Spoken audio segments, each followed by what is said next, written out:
Nagbabalik po ang News at 1. Samantala, dako muna tayo sa Palasyo ng Malacanang para po sa mga mahalagang balita doon. Nakatutok po doon ang aming kasamang si Rocky Ignacio, mag-uulat ng live. Maraming salamat, Kirby. Ilang usapin o may init na usapin ang sinagot ngayon ng Malacanang. Unahin natin yung naging desisyon ni Vice President Jojo Mar Binay. Ayon kay Deputy Presidential Spokesperson Abigail Valte, nirerespeto ng Palasyo ng Malacanang ang desisyon ni Vice President Binay na wag nang ituloy ang debate kay Senator Antonio Trillanes na may kaugnayan sa sinasabing umano'y overpriced na Makati parking building.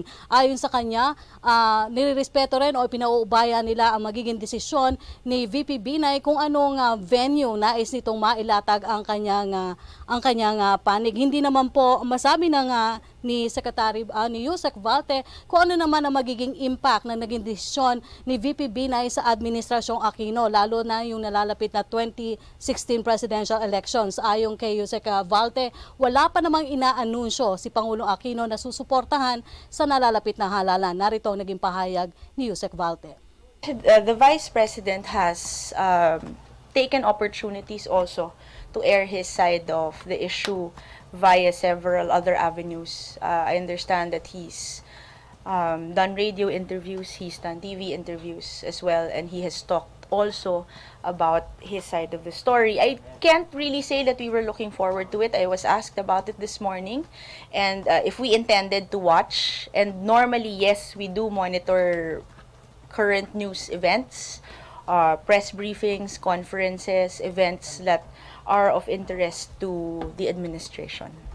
So again, we respect the Vice President's decision not to push through with the debate with Senator Trillanes. We trust that yung katulad naging sinasabi ng Pangulong Aquino, mas nakakatanda po ang Vice Presidente sa kanya at hindi naman po kami pwedeng magbigay ng advice ng hindi po sa amin hinihingi.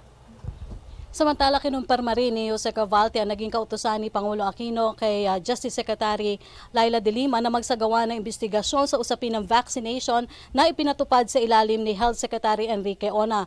Ayon kay Yusek Valte, bukod sa isang buwan na bakasyon na hiningi ni Secretary Enrique kay Pangulong Aquino, mainam na rin na magkaroon anya ng isa pang investigasyon ukol dito. Ang mahalagaan niya ay lumabas ang katotohanan. Pinabulaanan naman ng Palasyo yung sinasabi tila hindi paborito ng gabinete ng Pangulo si Secretary Ona, kaya ito sumailalim sa investigasyon. Ayon kay Yusek Valte, walang ganitong polisiya ang Aquino administration. My understanding from Secretary De Lima is that she received instructions from the President.